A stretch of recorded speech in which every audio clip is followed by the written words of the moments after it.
Thank you so much for having me. I feel like, here, I'll get this up for you. I feel like I see some faces from the Fairport Historical Club. Am I right? Some people have thought, okay, this is kind of the same talk, except it's just 2 months later.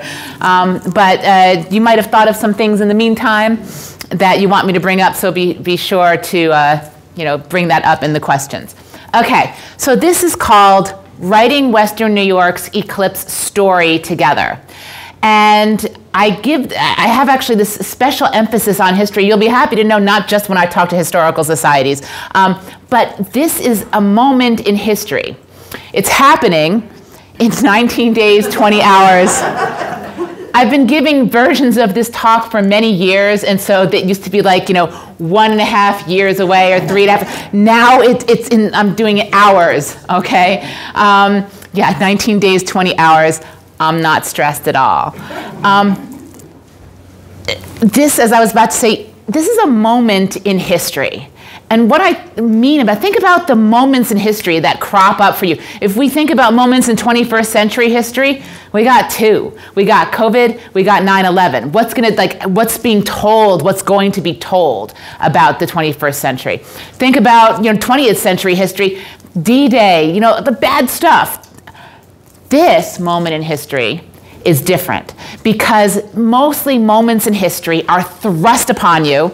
You're completely unaware of it, and the story about that moment in history is the response. Your story about it is your response. Your family's story about it is your family's response. The community's story is the community's response. This is different because we know this is going to happen. In fact, astronomers have known for hundreds of years that at exactly 3:20 p.m. on Monday, April 8th, here in Western New York, our world would suddenly, in the middle of the afternoon, whoosh down to darkness, and we would be in the path of totality of the great North American solar eclipse. Certainty, not a prediction, not a wish, not a, oh, maybe. No, they've known. So we've known, of course, that this is going to happen for forever. I've known what is going to happen, in theory, for a long time. But I have only known in practice what's going to happen since August 21st of 2017. I'm going to tell you that story because this is about a story that is not just this 3 minutes and 30 seconds long. It's this whole lead up to this story for our whole community. So it's different. And so you now have 19 days and 20 hours to prepare your story.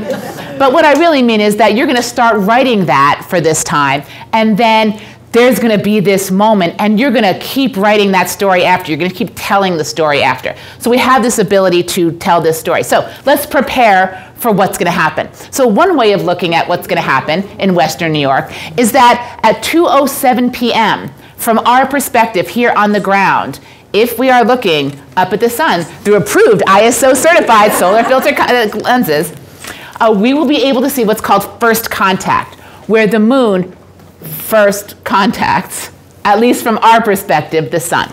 And so for about 1 hour and 13 minutes, we will watch the moon move across the face of the sun until 3:20, when totality happens. Here it's 3:20 p.m. and 29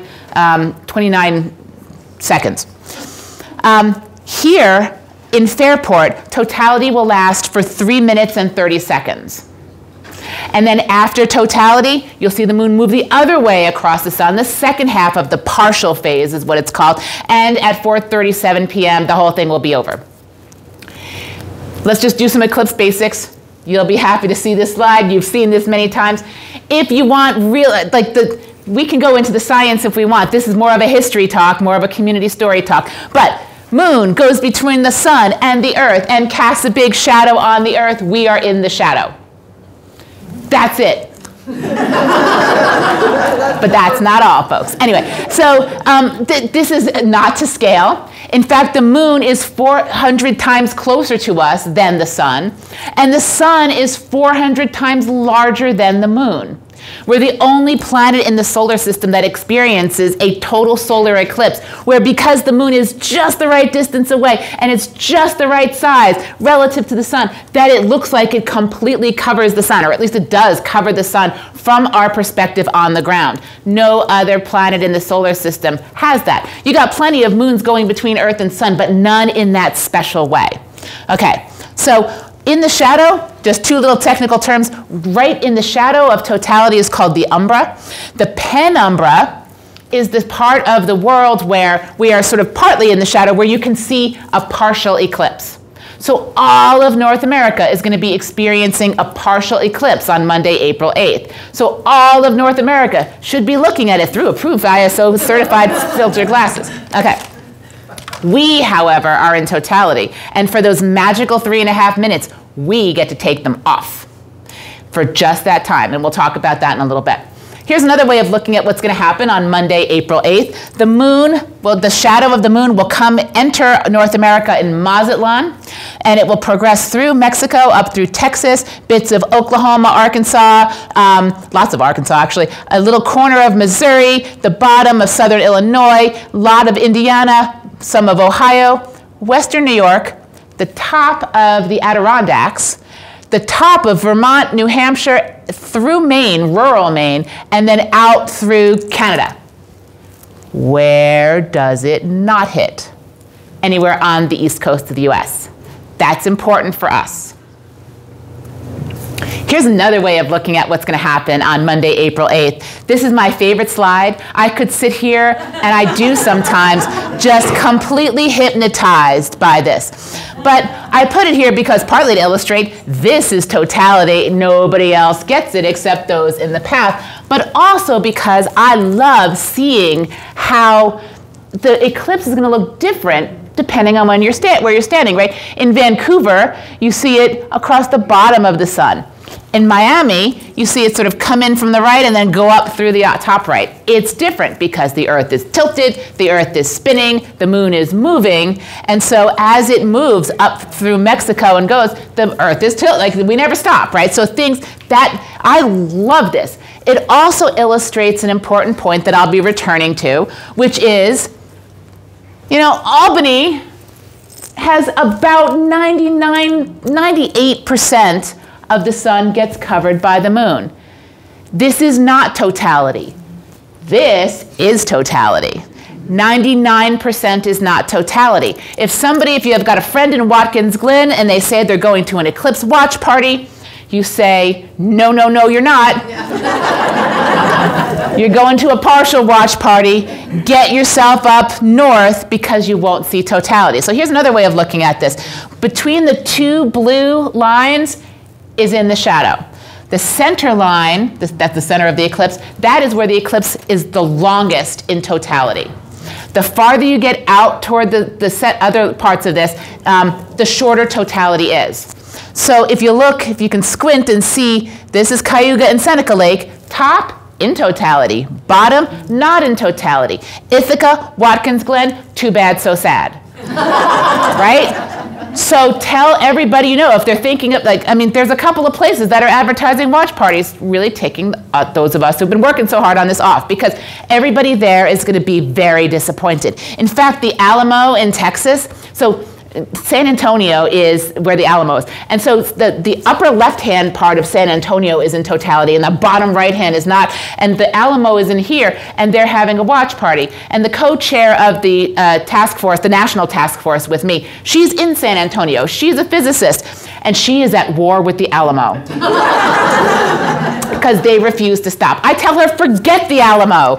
She won't listen to me. She says, no, no, no, we have to remember the Alamo. All right, I'll go. Anyway, so we are right here. Brockport is on the center line. So Brockport experiences 3 minutes and 42 seconds of totality. The city of Rochester experiences 3 minutes and 38 seconds of totality. 3 minutes and 30 seconds right here. If you go to the top of Canandaigua Lake, which seems to me to be a beautiful place to watch the eclipse, 2 minutes and 52 seconds. The closer you get out to but it doesn't actually take much to get in before you're having significant totality. Penyan, half in, half out. Make sure your Penyan friends are standing where they are in, okay?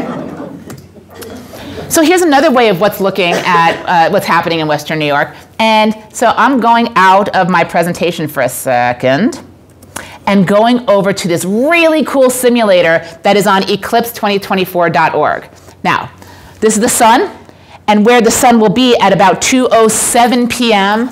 on Monday, April 8th for first contact. And this, my friend Dan McGlawn, who is in, I've met all these people across the country, and they're all nerds, and they're all wonderful.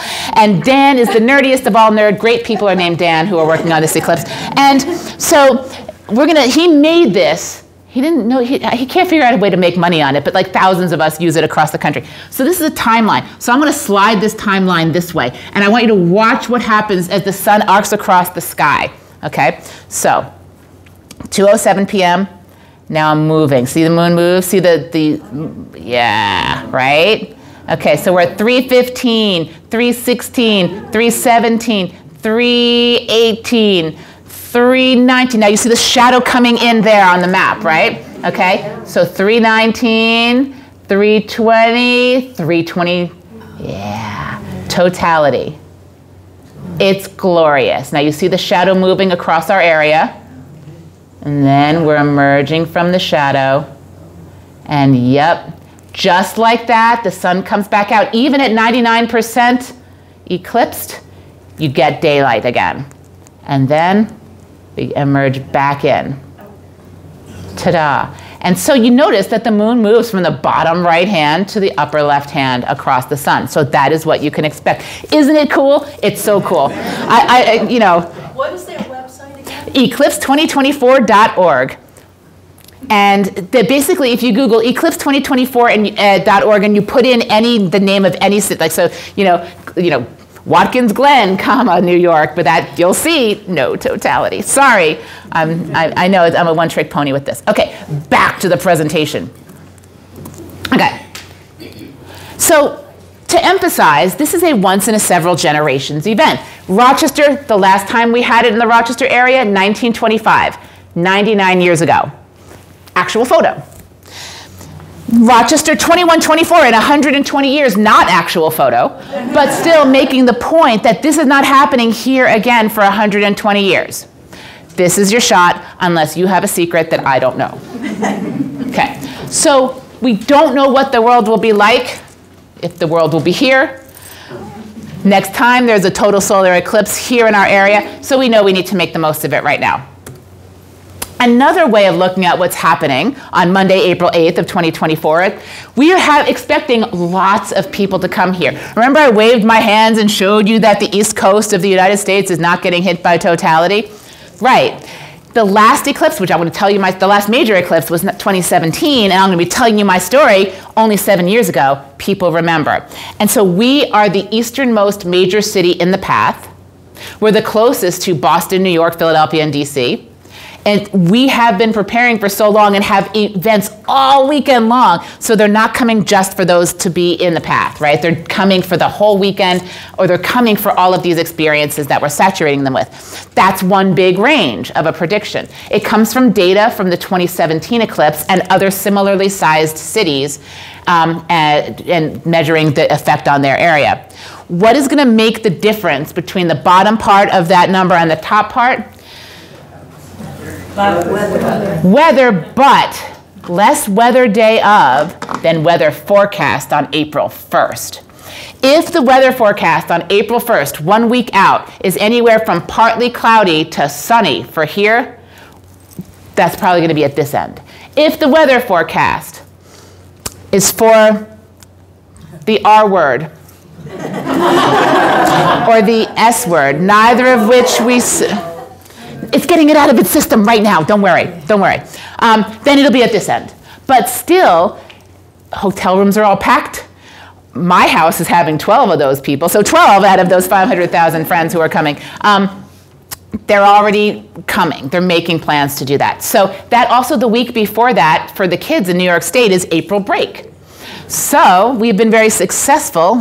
When I say we, I mean Dan Schneiderman, Hillary Olsen, and other people at the Rochester Museum and Science Center who knocked on the doors of all the school boards for years saying, there's an eclipse. Add an extra day on to the end of the break. And in Western New York, almost every district has. Brighton refuses to. They come back after the break, they go in for 3 hours, 4 hours, and then they have early release at noon. Anybody live in Brighton?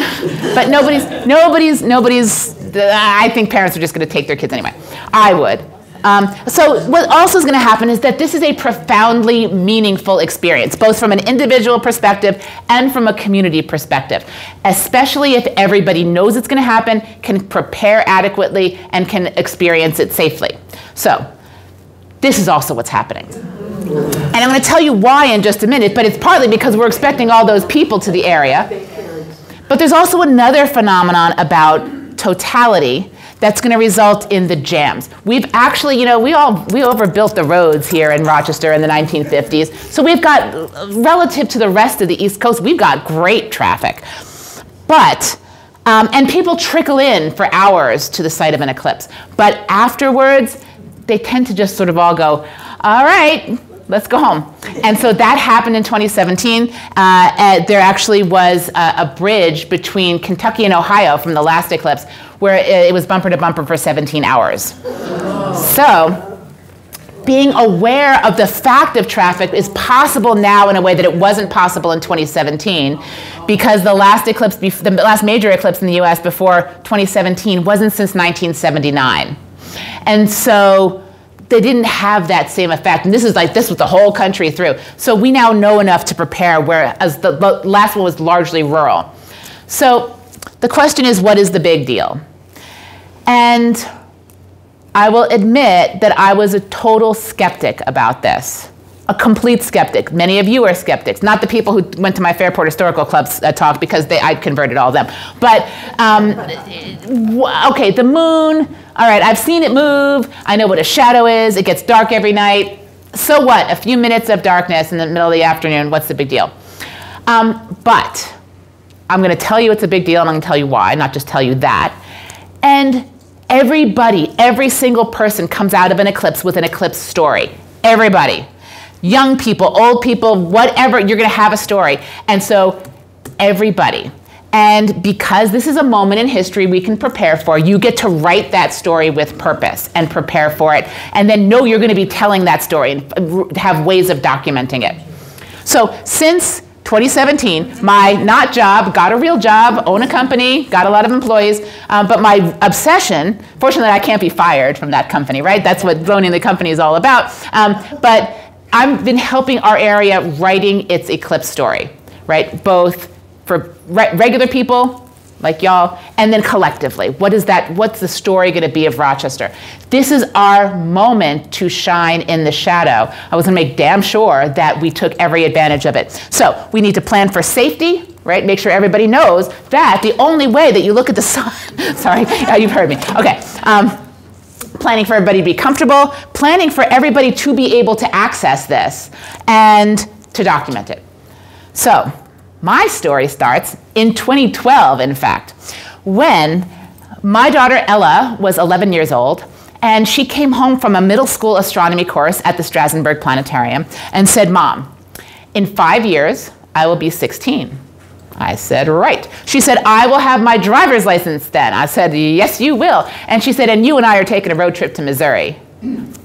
Okay. She said, 2017, August 21st, we are going to the Great American Eclipse. I said, that's lovely, dear.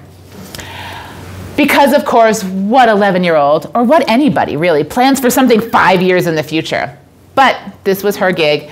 And so this is the path of the 2017 eclipse. So it started in the Pacific Northwest, arced through the country, through Missouri, St. Louis, and down through South Carolina. Did anybody go to this, by the way? Anybody in this room? Does anybody remember totality from like 1979 or like 1970 or, nope, okay. Yes, you do? No, was there one in like the late 40s? Because I think when I was growing up, there was one, but I don't know how old I was. Let's look it up. There was, Philadelphia. Okay, well, we'll look it up. Okay. I don't know off the top of my head. So Ella decided that we were going to be driving from Rochester, New York to St. Louis. We were going to go to St. Louis. Okay, great. And in May of 2017, remember the eclipse was in August of 2017. In May, she said, hey, have you made the hotel reservation yet?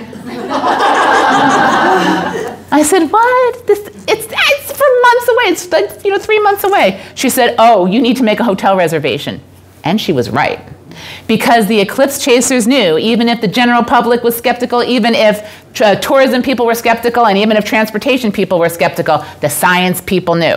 So, in fact, she was right, and I secured a hotel in a western suburb of St. Louis. It was really packed. So, we drove on Saturday, August 19th, from Rochester to St. Louis. It was a long drive. And we landed at this hotel, and we landed here. So, St. Louis, path of totality.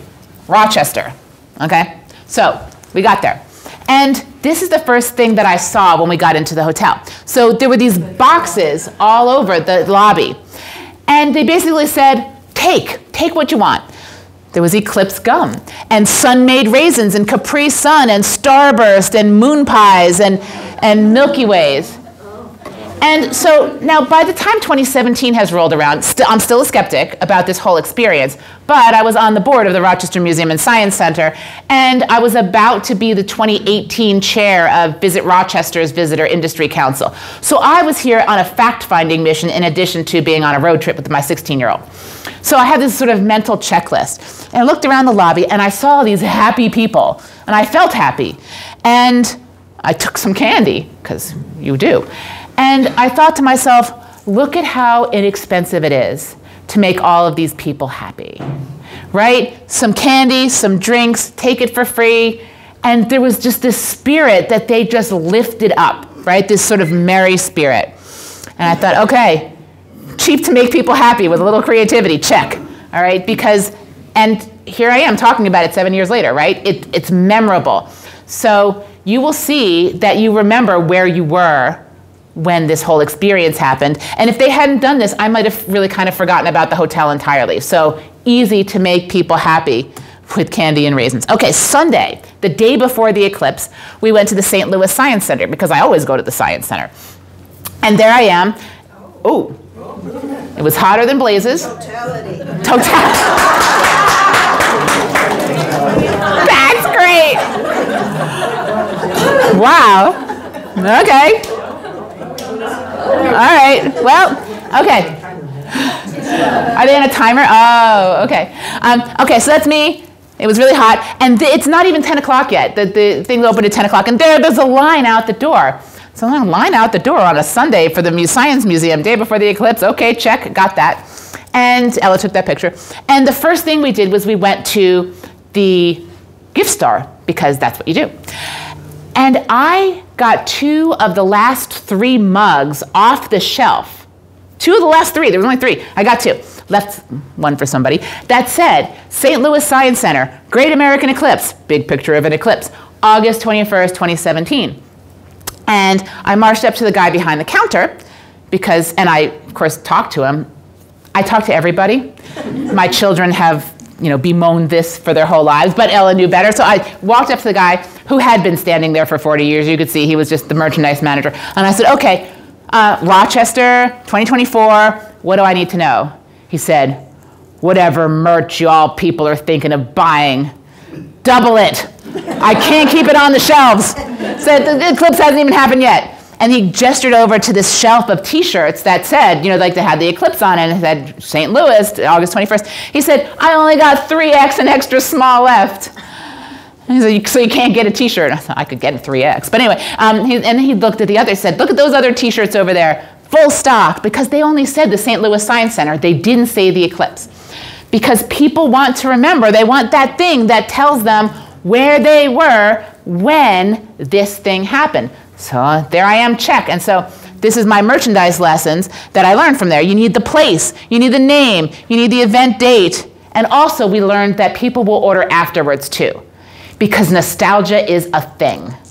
So it didn't end just that day where the people wanted the stuff to remind them of having had this experience. So St. Louis was on fire for this. Now Rochester's more on fire, by the way, but St. Louis was on fire. And so I said, Ella, why don't we stay in St. Louis? Look, we could go to the top of that skyscraper. They're gonna have an astronaut giving a lecture for brunch. She said, Mom, I have been playing this for 5 years. We have driven hundreds of miles. And you think I'm gonna stay outside the path of totality? 99% is not totality. I said, okay, fine, 99%, 100%, all right, whatever. It's your game. I was a skeptic. Because it seems like 99% of the sun being covered would be pretty cool. So, of course, we didn't do that. And Monday morning, I was up. She was sleeping, but I was up down in the lobby with all the people looking at the Weather Channel, looking at clouds and things. And we chose this little tiny town of Kimmswick, Missouri, which is, as you can see here, it's in the path of totality. And that's Ella, by the way. So there are two kinds of eclipse experiences. As you are preparing for yours, know there are two kinds. There is a we eclipse experience, where you're with thousands of people, or hundreds of people, or dozens of people, and they're screaming and crying, and you are bonded together with those people in that place. We have a lot of opportunities for a we eclipse experience here in our area. Or you could have a me eclipse experience, and that's what that kid and I did, because she doesn't like crowds, and this was her game. I like crowds, but she doesn't. So we found this railroad trestle at the side of this little tiny town, and we watched the eclipse.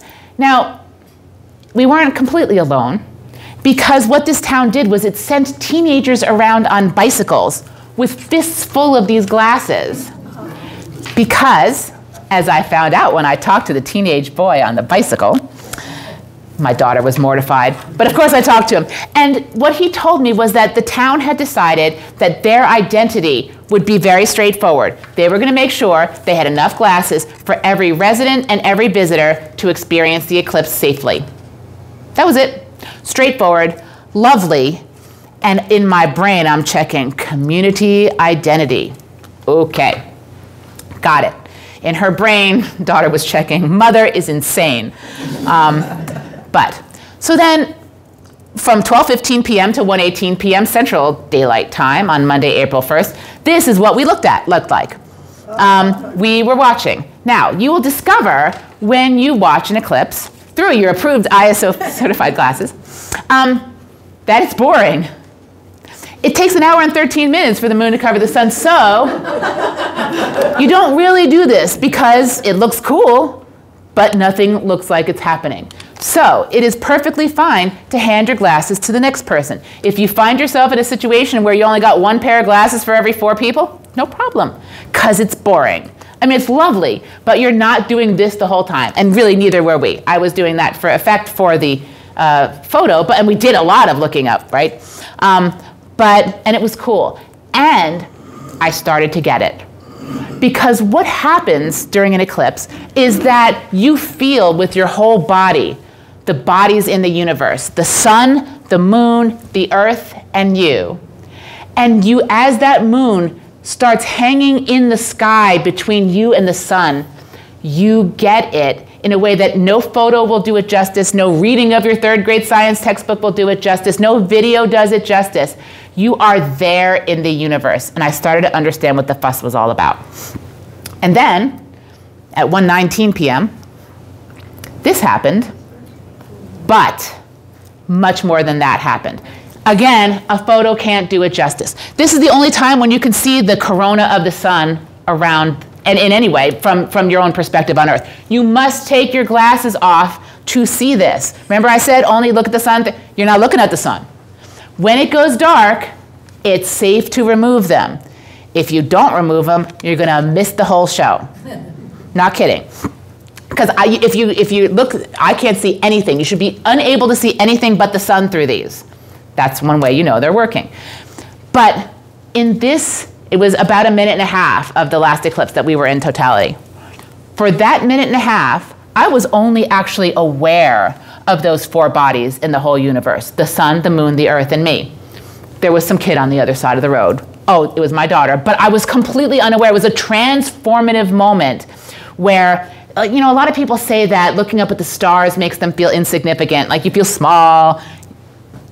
Mine was a complete opposite. I felt significant. I was one of those 4 bodies, right? And you feel your significance. I mean, I don't want to say dictate your experience, but I felt my significance as a body in the universe, and I felt connected to this solar system in a way that is just simply impossible, even in the best planetarium, which we happen to have, downtown Rochester, Strasbourg Planetarium. But you can see amazing things without, these little pink things are called prominences. And we could talk more about those later. But I came out of this completely transformed. Now, at the end of totality, I said to Ella, so we're going to watch the moon move the other way across. She said, no, let's go to Chicago. And so did everybody else in the country. Not everybody else went to Chicago, but we did. And so did everybody was going home to that way. Like at the end of totality, it's weird. Psychologically, people are done. Even the 16-year-old who's been planning this thing for 5 years didn't want to watch the other half.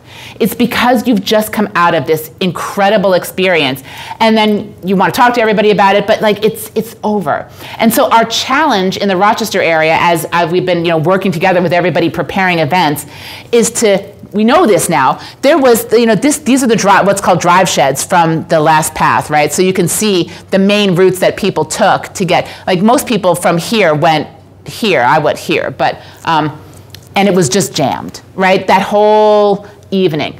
So 3:20 p.m., if your friends think that they are going to make it back to Boston, New York, Philadelphia, or DC in time for work or school on Tuesday morning,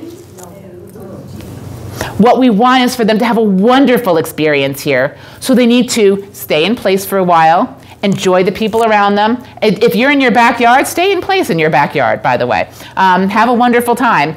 No need to just head out on the road at that moment. We now know what we didn't know in 2017. So this is my daughter, Ella. Now, she is 22. She's a filmmaker. And she had a different eclipse experience than I did. So when I was in that minute and a half, and I told you it was a transformative moment, I kind of tapped into what I think thousands of generations of mothers must have felt in a pre-scientific age. Because if you don't know that this is going to happen, an eclipse does not, even to totality, does not get gradually darker. It's not like a sunset. It is when 99% of the moon is covered, the sun is covered, only then does it feel a little different around you. The light gets all silvery and glittery, and some colors look different to us, like they do at sunset.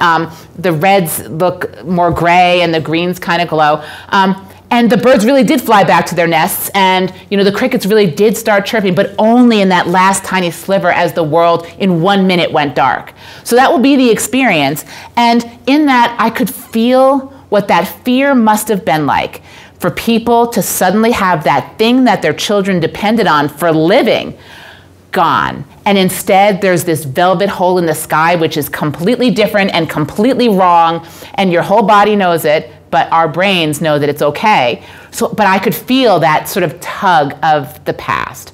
Ella didn't feel that. Ella has a different experience. And so we didn't test to see if the sound will work here on the speaker. So let's just see, and if it does, you can hear her, and if not, I think you can probably read the subtitles. Let's see. Oh, it didn't work. Hang on, back. So there's something that everyone gets wrong. It's part of the reason that I wanted to be a storyteller. I love astronomy, and I love eclipses. I in fact got my mom to travel with me across several states to see one when I was 16. And people will always talk about them at the extremes. People will always either talk about the clinical, scientific side of things, this is the cycle of our universe, or the nature of our solar system, and the positioning, all that, which I do spend a fair amount of my time on. Or they will talk about the social experience of standing in complete awe of what's going on. And the truth is, what is amazing about eclipses is the part where those two sides meet. Much of what's great about the sciences is what discoveries can do to help people. Obviously, in medicine, engineering, all that jazz. But knowing about eclipses only helps us in the knowing itself. Thousands of years ago, one of the only constants in human lives would just blink out of existence for a little while, and we'd be left metaphorically and literally in the dark. But now, because we've figured it out, we can all know and plan for a moment that means nothing, except that we know it's going to happen. So there's no fear and no mystery. So what's great about an eclipse is not being there to see it. And it's not sitting at a table doing the math.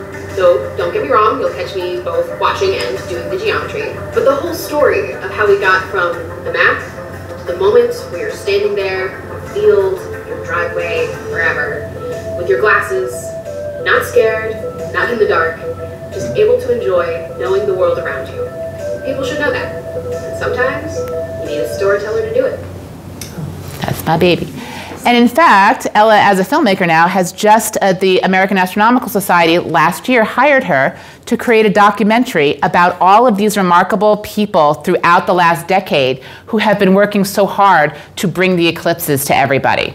And so that actually just premiered. I can show you it at the end if we have time, but it's not the whole documentary, it's 25 minutes, but it's at thepathtothepath.org. So if you go to thepathtothepath.org, you can see all that. I am in it, but I am not a big figure because I've only really been involved nationally since 2019.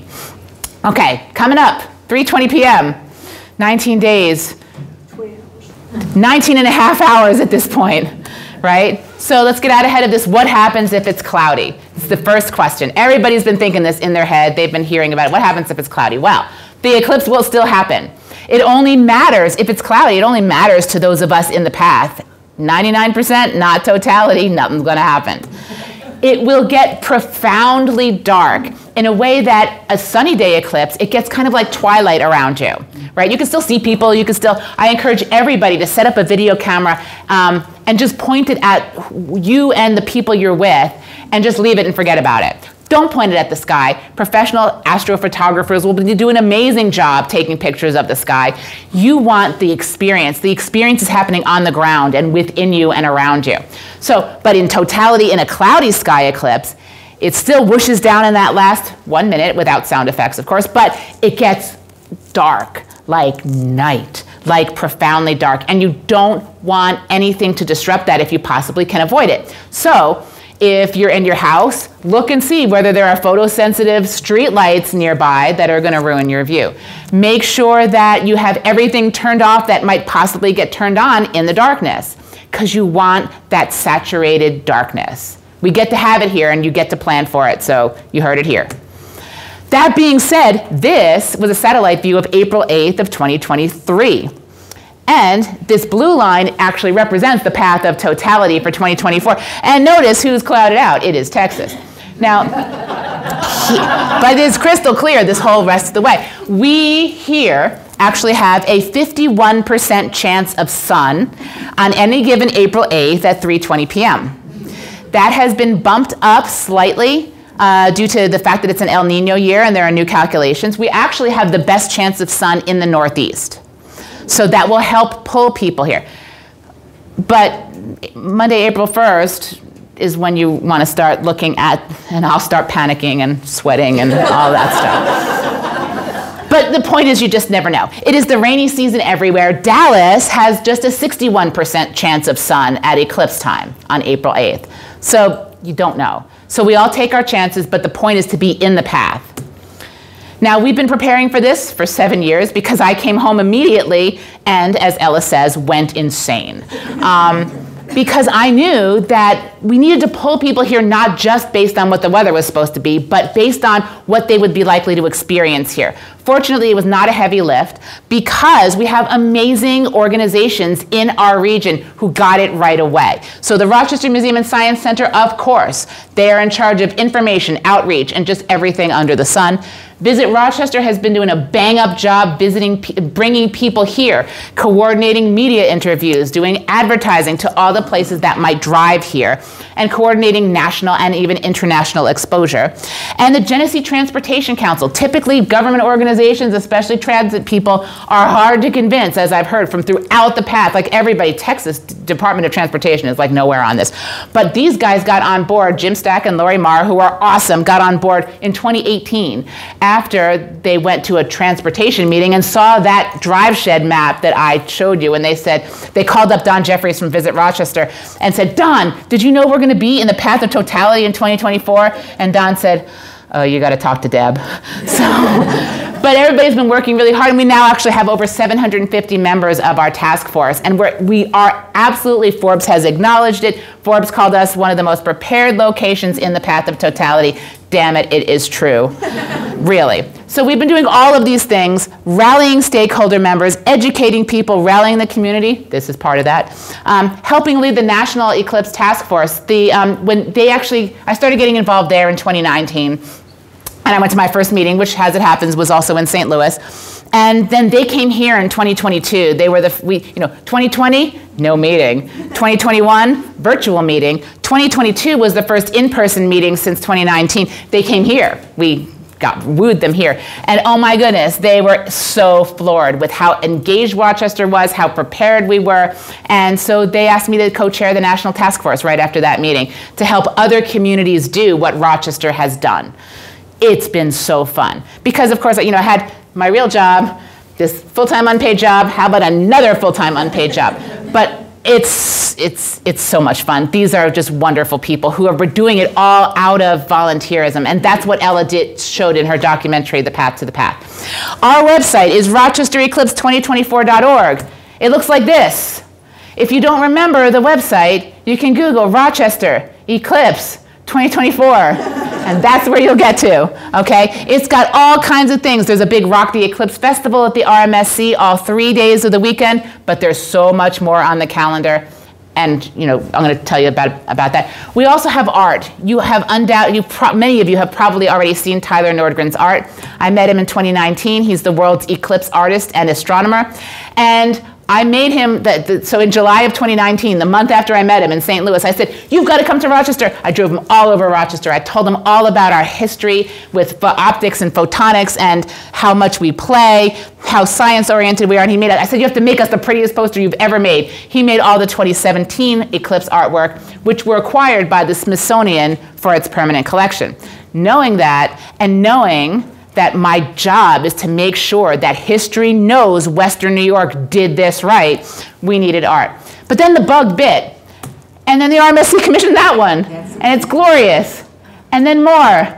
So we have the Erie Canal one, we have the Finger Lakes, we have Wayne County, we have a Brockport one. There is also one for Niagara Falls and one for Buffalo. But of course around here we have more. Why? Because we love Tyler and because we're so engaged. Nobody's going to ever forget it. And safety education is the other thing that we've been doing. You heard me yammer, but it is really true. You cannot use sunglasses. You cannot use 15 sunglasses piled on top of each other. You must use ISO certified glasses. You can get them from the Rochester Museum and Science Center. You can get them from libraries around here. You can get them online if you first go to eclipse.aas.org because they've got the list of where you can get them safely online for sure if you can't find them locally. We're getting down to the wire. I'd get them locally if I were you. They're only a few dollars. You can get them at Wegmans. Okay, so when you are using them, see, I remembered. Where are you? There you are. Okay, you have glasses. They need to be on the outside of your glasses. You have binoculars. If you have filters, they need to be on the outside of your binoculars. And if you're using a telescope, the filter goes out here. Okay, you can't put them on and then look through binoculars. Think about it. Do you want magnified light coming through you to your eyes? No, you don't. Okay, not by your glasses, not by binoculars, and certainly not by a telescope. Okay. Yeah.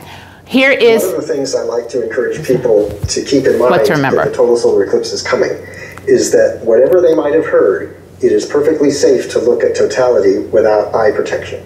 So I encourage people to get eye protection, eclipse glasses, a handheld solar viewer, or some kind of pinhole projector. But I remind them that once the eclipse is total and the moon is completely blocking the sun's bright face, they need to take that protection off and look with their own eyes because the spectacle is just so unimaginatively beautiful and they really need to take a look. So there's misinformation out there that says you can never take off your glasses. It is not true if you are in the path of totality for those here 3 minutes and 30 seconds. Okay? Spread the word. Because lots of people are scared. Don't let them be scared. If they don't have glasses, they still get to experience totality here, okay? And they should do that, even if they don't get their glasses. So this is Rick Feinberg. He's one of the most amazing people I've ever met. He and Angela Speck are the other two people coordinating National Task Force with me. They've been doing it for 10 years. They're phenomenal. I love them dearly. We are planning so many things around here. And I say we, and I can't take credit for any of it because I'm not planning anything. I don't have to do any of this. All these other amazing people are. I just have to shout about it. So there are festivals, there are concerts. Let me just talk really quick about the RPO Eclipse Spectacular. This is, if you haven't heard, Sunday night, April 7th at the Blue Cross Arena. Jeff Tyzik, our conductor, has composed an amazing Eclipse suite, which is world premiering there, to a light show, to screens, to aerial artists, to dance, to the Rochester City Ballet will be there. There'll be an amazing chorus. It's not just that. It'll be, all 3 conductors of the RPO will be there. They're going to be doing John Williams and Star Wars and E.T., and they'll do Host the Planets, and just, it's going to be phenomenal. And then at the very end, there will be a chorus taking us out, and I have discount tickets to you. So on the back, you'll see, if you want to just sort of pass these around here, if you can just sort of pass them around. So on the back there's a QR code. You can just, but there's a special discount code. Get your tickets now. They're only selling 7,500 of them. They will sell out. They'll sell out in the last week because Rochesterians are notoriously last-minute people, but get them now, okay, for you and anybody else. So it's at the Blue Cross Arena at 7 p.m.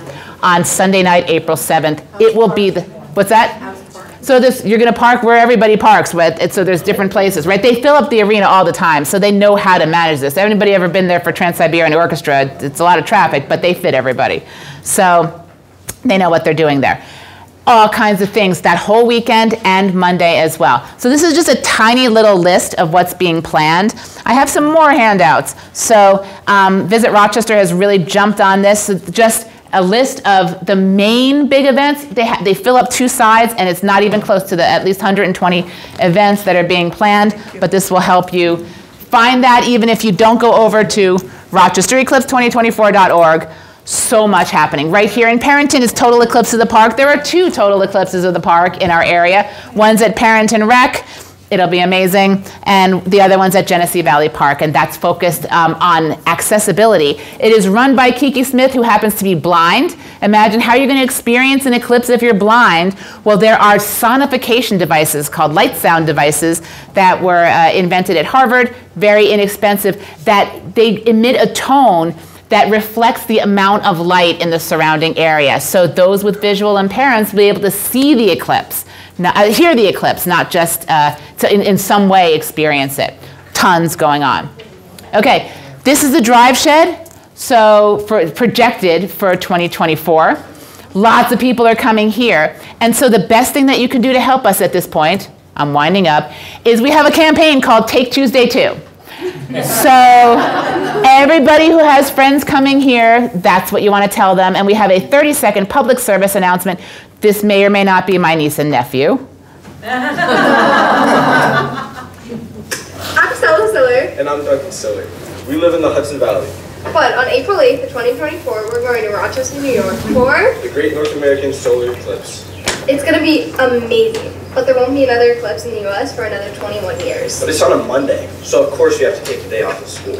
Everybody on the East Coast is going to be headed up to Western New York. So the traffic getting out is going to be insane. We're here with a public service announcement. Everybody's taking off Monday, so Take Tuesday 2.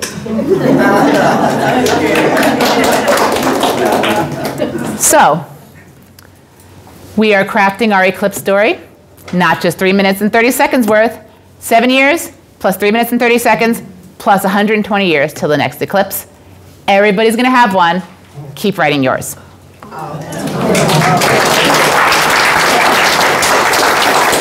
Yes? Where can you purchase the posters? The posters. So some of the posters, the pretty blue one, let me go back. It's the first one you showed, I believe. So RMSC, you can get them directly, but all of them can be found at eclipsemerchandise.com. And they're on, not just, you can get them on posters this size, you can get them on posters this size, you can get them on canvas this size, you can get them on canvas this size. You can get them on mugs and t-shirts and bags and like cell phones, right? And we actually helped Tyler Nordgren, the artist, set that up because for the last eclipse, he was sitting there by himself rolling up posters that he had printed for people. And we just wanted him to be able to focus on his art. So we helped him set up that website. He makes a lot more money than you could at Eclipse like Etsy or something. So yeah, everybody wins. What was the website? eclipsemerchandise.com. Thank you. You're welcome. And then just go to the Rochester section or go to the Tyler Nordgren poster section. Postcards too, right? The RMSC has postcards that look like that. I think that they're out though by this point. Yes. Do they have mugs and T-shirts? They have mugs, RMSC or? Both the museum and the web. So the mugs, no, those are just online with the art. Like there's but the T-shirts, yes. They have T-shirts with that one, and it's actually beautiful because it's like this blue T-shirt and the whole thing bleeds off into it. They have hoodies too at the RMSC. Yeah, everybody's in the spirit. There's Eclipse chocolate, Laughing Gull chocolate. It has a couple. Actually, Laughing Gull did a chocolate mold in this design, and also like with a sun and moon and light and dark chocolate. And so that's being sold at the RMSC too. You can get chocolate. Yes, dear. And there's Eclipse beer. There's Eclipse beer. So it's another story, right? So you actually can get it at Wegmans. They launched it last week. This happened in large part because I nagged Rohrbox for the last 2.5 years because of the opportunity. Everybody, they thought I was nuts too. But John Arevlov would let me just say, he taped with CBS Morning 2 weeks ago, or maybe last week. I can't remember where we are now in time. But he wasn't saying Deb's nuts. He was talking to CBS Morning about the Rohrbox Totality beer. And he actually got 2 of his competitors. This is our Rochester story. This is how we do things, right? Even competitors are in kind of co-opetition. So they brewed Totality for Rohrbox. Three Heads Brewing has brewed the darker side, and Strange Bird Brewing has brewed the lighter side. So there's this triumvirate of beautiful beers that you can see at Wegmans or wherever. And it's delicious. Actually, I don't like Totality so much, but I really like the darker side. But lots of people, I mean, it's just and also the cans are beautiful. Like I have a whole bunch, and I don't know if they're all from my guests, but like I think I'm going to just like save them and not open some of them because they're just going to be collector's items. Thank you. What else did I forget? I have to go through my head. I have a question. Yes. Are we going to be invaded by national television crews? Yes. And where are they going to? So mostly at the RMSC and also at Genesee Country Village. I actually will be at Genesee Country Village because all those people piling into my house, some of them are We Eclipse people and some of them are Me Eclipse people. So I had to find a place where I could be on national television and have everybody in my party be with me because I wasn't going to not be with them.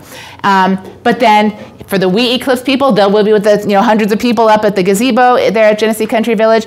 The Me Eclipse people can wander off in the fields. You can rent a house at the Genesee Country Village, one of those historic houses. And everybody that can pile into that. You get food all day, drinks all day, and you have a house and a docent all to yourself, and they still have some left.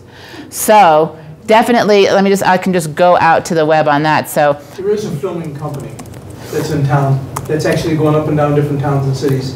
Yeah. They'll be in town for catching a number of people in the communities. That's right. So that's called Totality Film. And so they've been here 3 times filming. It's a film about community preparations for the eclipse.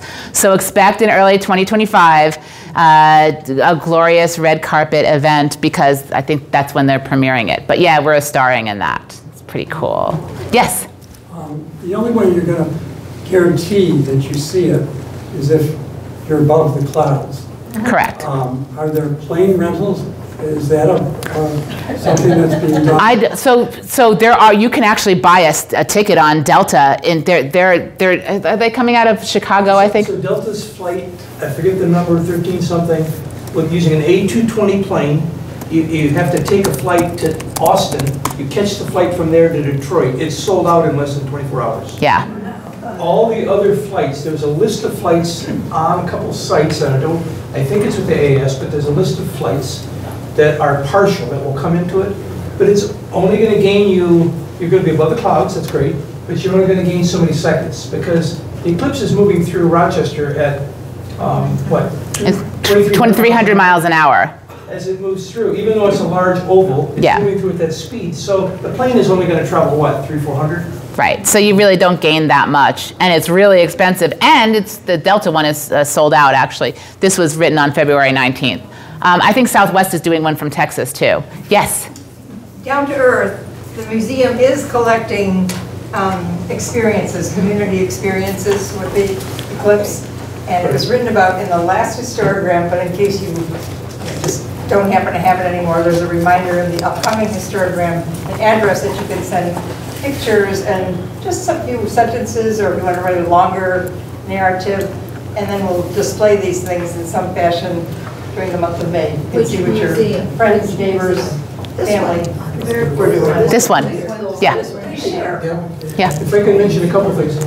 What's really wonderful about the eclipse, now, you know, she's talked about when you get to totality and the fantastic views and binoculars and so on, but it's very, very important, a couple of minutes before the eclipse, as you get to it, there's going to be a number of events that are happening on the ground. You touched on that about, they call shadow snakes, where you get these colors on white areas. You know, if it's a western-facing waterfall, it's from this corona of the sun as it's getting blocked, will start this, and this usually happens just within, you know, 90 seconds, 60 seconds, 30 seconds before the eclipse. So if you're staring there looking at the sun being, you know, being included before totality, don't forget to look down. And after totality, your eyes are dark adjusted, and the same thing will occur 30 seconds, 60 seconds, a minute later. And it's because that little bitty sliver of the sun that's still in view, depending on the air and weather and so on, it will cause these frequencies of light will appear, and some call them shadow snakes, and they'll be in a line. Like if that sliver is horizontal, you'll see them in that direction. And they'll be more pronounced if you have like a really bright white sheet. If you can bring something out on your lawn, or if you're by a waterfall or something. The other thing actually to also note is so the amount of light around you is diminishing, even though you can't really tell, right? Outside at 85, 95% covered, you wouldn't know, but there's about the same amount of light that there is on a cloudy day around you if you're out in sun. And so your eyes gradually adapt to this. So ideally, especially in the last 15 to 20 minutes, you want to try to be outside if it's a sunny day, because you want your eyes to be more dark adapted as possible when you're outside. So yeah, in that last minute too, you just want to make sure that your ISO certified glasses. Yeah, so yes. Okay. So are all the street lights going to come on? There's no giant plug. Yeah. Yes. And would I be able to drive to the Perinton Park, to the amphitheater? Yes. Easily? No. That's why they're starting at noon, right? Because there's a whole afternoon of fun and merriment and food and inside and outside. So yes, and they have parking. They're going on that, but right, not at 2 o'clock, right? At 12:30. That's, 12:30. Get there early and people will trickle in. It won't be terrible. It's leaving afterwards. That's why everybody, so the Red Wings have their big Solar Palooza event, which will be really fun. They're going to save the giveaways until after totality. They're going to, keep people there. They've got the Sky Coasters there, by the way, which they have because I told them they needed to have the Sky Coasters just for poetry. Why wouldn't your band be the Sky Coasters? And so I got the Sky Coasters to give them a discount, and life happened, yes. Also, the other things that are happening, the Rochester Red Wings, if you're a baseball fan, that's opening week. And they're playing the Lehigh Valley Iron Pigs. Well, on the Friday night, Saturday night, and Sunday games, or maybe Saturday afternoon and Sunday, they are transforming from the Rochester Red Wings to the Moon Rocks. Whole new logo, whole new uniforms, and their competition is the Lehigh Valley Iron Pigs. They are transforming into the Space Pigs. Whole new logo, whole new, yeah. And so the Space Pigs will play the Moon Rocks. I'm telling you, we're going to eclipse them. But we're the farm team for the Washington Nationals, and the Lehigh Valley Iron Pigs are the farm team for the Philadelphia Phillies, both of which are destinations coming here, right? Boston, New York, Philadelphia, and DC. So Philly and DC are coming here, and especially their baseball fans, to cheer on their teams. It'll be a sight. So even if you're not at Solar Palooza on Monday, consider attending one of those games. They're going to be super fun. If you like sports. Yes? We occasionally have a power outage here, very seldom, but if we've had to do without light for a few hours in the past, storms, whatever, why couldn't the municipal commission shut off the power so we don't let it drive somewhere? So you You guys are an easy audience, but they aren't. I mean, like nobody's responded, nobody anywhere is doing that, as far as I know. So your refrigerator won't work and you can't make hamburgers. I mean, you only really need 3.5 minutes here, but, you know, but yeah. Yeah. Do you think Center Park is going to turn their lights on? I have a feeling, yes. I have, like, so one of the things, I don't actually know, I should ask Nancy about this, but, or Denise, but I've seen, you know, if you Google, like, you know, ways to turn off lights during the eclipse, like, there's, like, these drones that drop blankets over them and things like that. I mean, there's ingenious things that you can do. So I don't know, like, it's possible that on their grounds they're able to do something to stop the photosensitivity. I mean, imagine if the photosensitivity, if the device is like down on the ground, well, you can just cover it. So it just depends on the nature of that. They haven't told me, but it's just such a great question. I'm gonna see what they're doing. So if you wanted to take a photograph with your cell phone, you put glasses over the cell phone lens? You actually can. You can just tape them over, but there are also lenses that you can buy, you know, filters that you can buy to go right over it too. But yeah, it'll work. I mean, it'll work insofar as it'll work. It's not gonna look that great. But I would not spend totality fussing about this too much, except to take pictures of other people because that's what you're really gonna remember. So don't fuss. But if you can do it without fussing, why not? You know? Other questions? Yes? I'm a little confused about photographing. I wear the glasses, I use my camera. Is that okay, or am I going to burn out my camera? You don't want to take a picture of the sun with your camera. You want a filter on the camera. Right.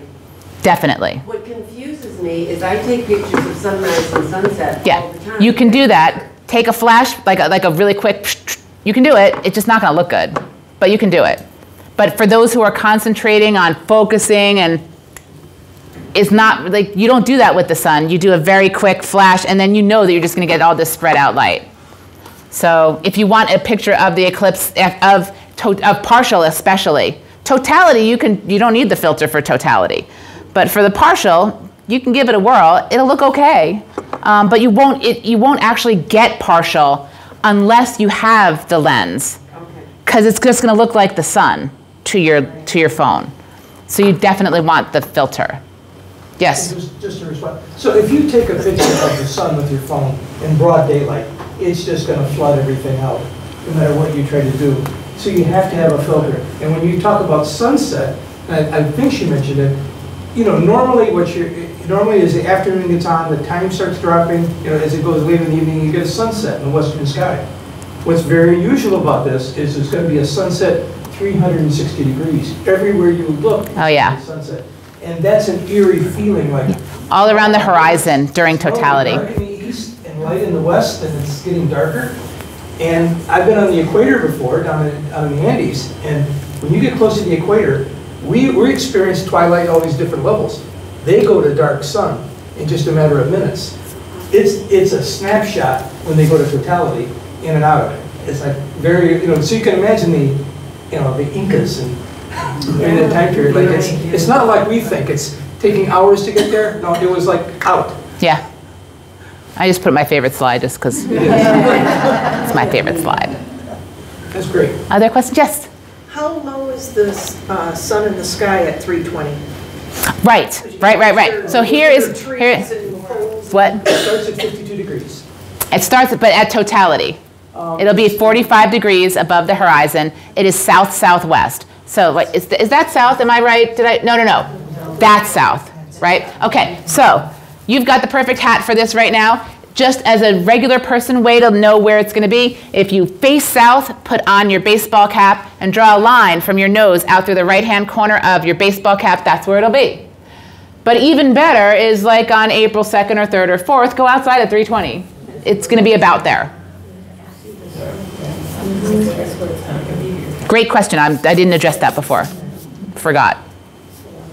Look to see what trees are blocking your view, and like part of my house I can't see anything. Right, that's right. But if I go to one end, I've got a nice bright view, and the sun's, like you said, 45 degrees.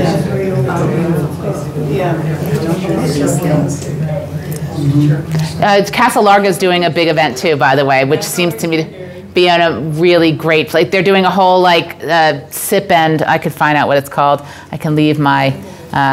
They're giving away a wine glass. So. It's really nice. Toast to totality. Yeah. So,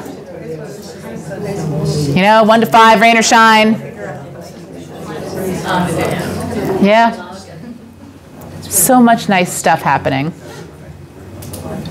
And there's nothing negative about an eclipse, right? I mean, this is an unequivocally positive thing.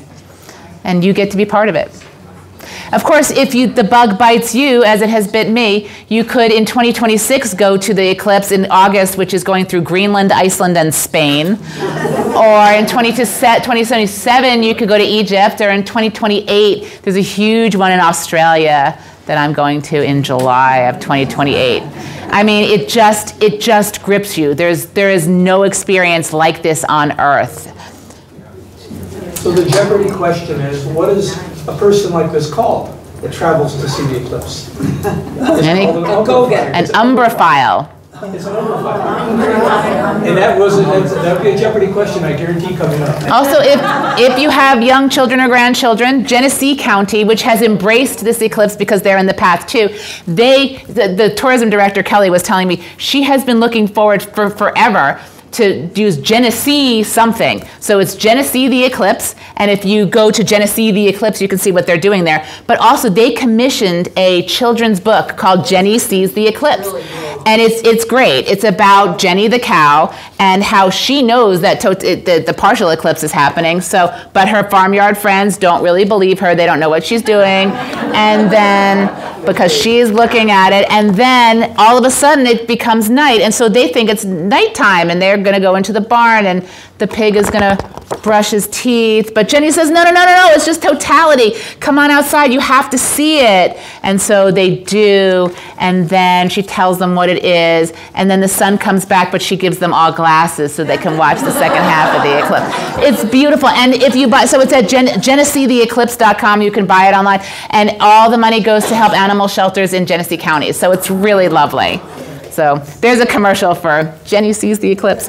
But it's a great thing, like, if you have grandchildren, you give it to them afterwards, and then they will have it forever, and it's just beautiful. Yep. And they have a cow motif on their glasses. They do. Oh, I wish I'd brought them. Like they're cow motif, and then they actually have a cardboard cutout of Jenny, who's been traveling around Genesee County for the last year or so, just to get people excited.